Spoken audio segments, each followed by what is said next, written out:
مسجد نبوی جتنی بڑی ہے نا اب، پورا مدینہ نبی کے دور میں اس سے چھوٹا تھا. سمجھ میں آ رہی ہے؟ جو مدینہ شہر تھا نا آج جو مسجد نبوی ہے مدینہ شہر اس سے چھوٹا تھا. پوری اسلامی تاریخ ہے. آپ کوئی ماہر آدمی ہو نا آپ کو بتائے گا مسجد نبی کے اندر یہاں حضرت ابو بکر کا گھر تھا, یہاں حضرت عمر کا گھر تھا, یہاں حضرت ابو ہریرہ آیا کرتے تھے, یہاں یہ ہوتا تھا, یہاں پوری مسجد نبی کے اندر پوری مدینہ کی تاریخ ہے. اتنی چھوٹی سی جگہ, بہت کمزور معمولی سی ریاست جو اپنے پاؤں پہ ابھی کھڑی بھی نہیں ہو پا رہی, سنبھل بھی نہیں پا رہے, اور خطوط لکھے جا رہے ہیں ہرقل کو. ہے بھائی, خطوط کس کو لکھے جا رہے ہیں؟ بڑے بڑے ملکوں, اس وقت ایسے جیسے رشیا, امریکہ اور برٹش, ان حکومتوں کو خطوط لکھے جا رہے ہیں. اس میں کیا کہا جا رہا ہے؟ انی رسول اللہ علیکم جمیعا, مجھے گاڈ نے میسنجر بنا کے بھیجا ہے. کس کی طرف؟ آپ کہتے ہیں جب اللہ کو اللہ کہا جائے گا تو گاڈ کیوں کہہ رہے ہو پھر بار بار؟ گاڈ اس لیے کیونکہ یہ لفظ گوروں کے لیے بھی ایکسیپٹیبل ہے نا. بھائی گاڈ کو تو وہ بھی مانتے ہیں نا, اللہ کو نہیں مانتے, گاڈ کو تو مانتے ہیں نا, تو اس لیے میں گاڈ کا لفظ استعمال کر رہا ہوں. سمجھ رہے ہو کہ نہیں سمجھ رہے؟ لبرل لوگ بھی بولیں یہ اللہ کیوں لے کر آ رہے ہیں بیچ میں؟ تو بھئی گاڈ کا لفظ سب کے لیے قابل قبول ہے کہ نہیں ہے؟ انگلش میں خدا کو کیا کہتے ہیں؟ گاڈ کہتے ہیں. کیونکہ انگریز بھی او مائی اللہ نہیں کہتے, او مائی گاڈ کہتے ہیں. آپ کہہ سکتے ہیں کہ انگریز تو آپ کا بیان سن نہیں رہے, تو وہ لوگ ضرور سن رہے ہیں جو انگریزوں سے ڈسے ہوئے ہیں. ٹھیک ہے, اور ہو سکتا ہے یہ ٹرانسلیشن ہو جائے انگلش میں بعد میں, یہ بھی ممکن ہے. نہیں بھی ہو تو کوئی ترجمہ کر کے بتا دے. کچھ گوروں نے بھی بیانات سنے ہیں. تو اب میں آپ سے ایک بات عرض کر رہا ہوں کہ دنیا میں اس سے بڑے سفیر کی کوئی مثال مل نہیں سکتی, جو دعویٰ بھی کر رہے ہیں کہ میں تمام لوگوں کی, اللہ کی طرف سے تمام انسانوں کا رسول, اور اس دعوے پر عمل بھی کر کے دکھا رہے ہیں. بڑے بڑے بادشاہوں کو خطوط لکھ رہے ہیں. بعض بادشاہوں نے جب آپ کا خط دیکھا تو اسے پھاڑ دیا. آپ نے فرمایا اللہ اس کے اسی طرح ٹکڑے کرے گا جس طرح اس نے میرے خط کو پھاڑا ہے. آپ کہہ سکتے ہیں بھائی کسی کے خط کو پھاڑنے پر اتنی بڑی بددعا کیسے دی جا سکتی ہے؟ بات یہ ہے کہ دعویٰ جتنا بڑا ہو اس دعوے کا انکار بھی اتنا ہی بڑا جرم ہوتا ہے. اس کے ذمہ لازم تھا, کیونکہ نئے پیغمبر کا لوگ انتظار کر رہے تھے. لوگوں کو یقین تھا کہ حضرت عیسیٰ ابن مریم آخری نبی نہیں ہے. عیسائی بھی انتظار کر رہے تھے, یہودی بھی انتظار کر رہے تھے. ایسے موقع پہ اگر کوئی دعویٰ کرے تو دعویٰ سنتے ہی اس کو پھاڑ ڈالنا یہ اللہ سے دشمنی لینے کے مترادف ہے. اس لیے رسول اللہ صلی اللہ علیہ وسلم نے فرمایا لا يسمع بی احد من هذه الامة یہودیا کان او نصرانیا ثم لم يؤمن بالذی ارسلت به الا دخل النار. فرمائے میری پوزیشن یہ نہیں ہے کہ کوئی میری دعوت سنے, اس کا دل چاہے تو مان لے, دل چاہے تو نہ مانے. نا نا نا نا نا نا, میری حیثیت یہ ہے کہ اس امت میں کوئی یہودی عیسائی میرے بارے میں سنے اور پھر تحقیق کر کے مجھ پر ایمان نہ لے کر آیا تو اس کا ٹھکانہ جہنم کی آ گئے. اس نے اس کو ویلیو کیوں نہیں دی؟ بالکل اس کی مثال ایسے جیسے کلاس روک کر ایک شخص کہہ رہا ہے مجھے پرنسپل نے بھیجا ہے, اور ٹیچر اس کی بات کو لفٹ کرانے کے لیے تیار نہیں ہے, تو آپ کیا سمجھتے ہیں پرنسپل چھوڑ دے گا اس کو؟ اور وہ کہہ بھی رہے کہ میں سب پوری کلاس کے لیے پیغام لے کر آیا ہوں, اور پیغام بھی بہت اہم ہے. آج لبرل لوگ اعتراض کرتے ہیں نا, یہ کیا بات ہے محمد صلی اللہ علیہ وسلم پر کوئی ایمان نہ لے کر آئے تو جہنم میں جائے گا. اتنی اتنی سی باتوں پہ جہنم ہے بھائی, اتنی اتنی سی باتوں پہ.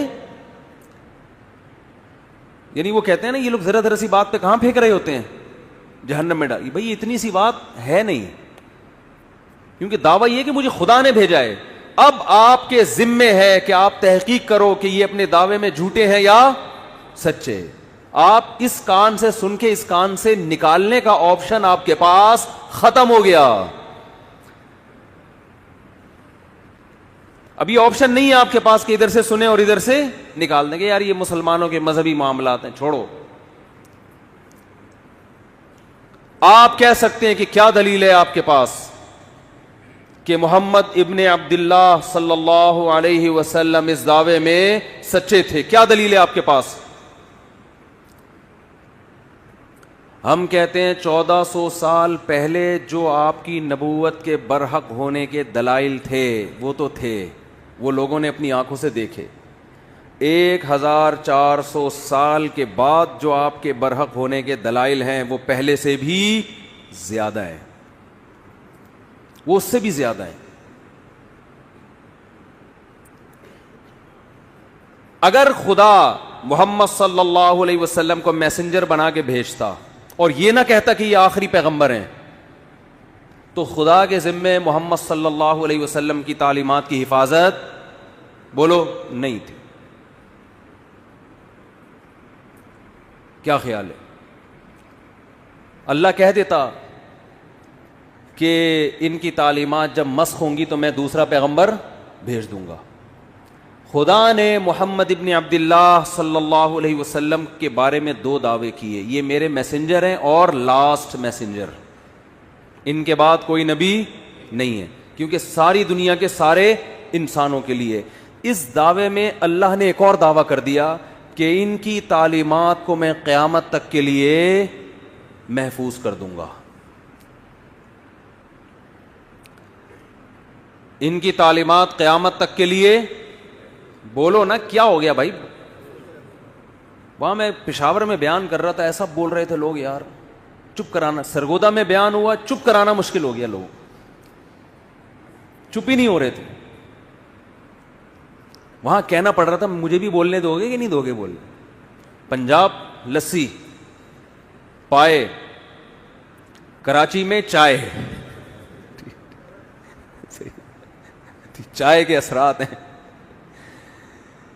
سوچتا بہت ہے آدمی، چائے پی کے بولتا نہیں ہے، سوچتا رہے. جہاں بولنے کا موقع ہوتا ہے وہاں بھی کیا کر رہا ہوتا ہے؟ سوچ رہا ہوتا ہے. ابھی اتنی اچھی صحت رہی ہے نا، میرا 2 ہفتے کا دورہ ہوا کے پی کے پنجاب، ایسے ایک چھینک بھی نہیں آئی. پھر کراچی اتر کے چھینکیں شروع. تو اللہ کے ذمے تھا کہ محمد صلی اللہ علیہ وسلم کی تعلیمات کی حفاظت کرتے. یہ حفاظت خود اس کی دلیل ہے کہ محمد صلی اللہ علیہ وسلم لاسٹ میسنجر آف گاڈ ہیں. ورنہ کسی یتیم جو نہ لکھنا جانتا ہو نہ پڑھنا جانتا ہو، اس کی تعلیمات کی اللہ کی قسم اسباب کی دنیا میں ایسی حفاظت کا انتظام اس زمانے میں تو ممکن ہی نہیں تھا، ناممکن. اور اس زمانے میں بھی اتنا پروٹوکول ملنا کسی کو ممکن نہیں ہے. ہمارے نبی صلی اللہ علیہ وسلم کی جو سیرت ہے اس کے 2 پہلو ہیں، خوب غور سے سنیں. 2 پہلو ہیں آپ کی سیرت کے. ایک پہلو وہ ہے جس میں آپ خدا کی طرف سے کوئی میسج دے رہے ہیں کہ یہ الاؤڈ ہے اور یہ ناٹ الاؤڈ. خدا ان کاموں سے خوش ہوتا ہے اور ان کاموں سے